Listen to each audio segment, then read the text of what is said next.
Hi, my name is Janine Simons, and I'm here to tell you a story. I have never been one that really enjoyed camping. Not that I'm opposed to it, and I've gone camping before, but there's just so much prep work you have to do to make sure your food is safe, to make sure your children are warm, to make sure whatever. So I am here at a camping store with a whole bunch of stuff. There are so many things that will help make camping easier for you.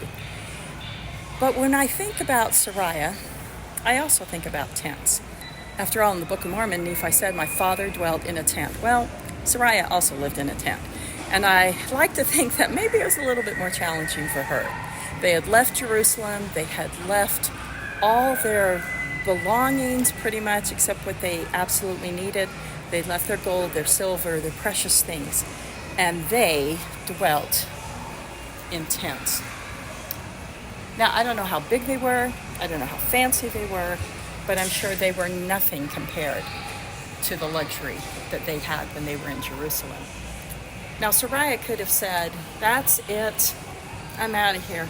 Lehi, you just go, you take those kids and you deal with them in the wilderness." But she didn't.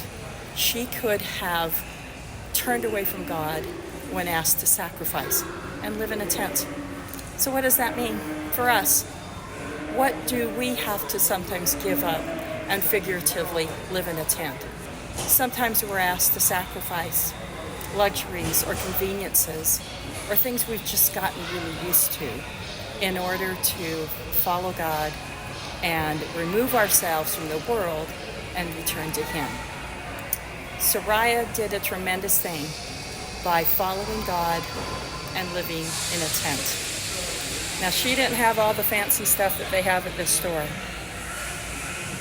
but she had sufficient, and she was able to meet the needs of her family, even though she was given very little to work with. Whatever your circumstance, if you're asked to move from a mansion to a tent, you can do it, and the Lord will bless you to be able to do so. So until next time, always keep your eye on the one who loves you most. Ciao.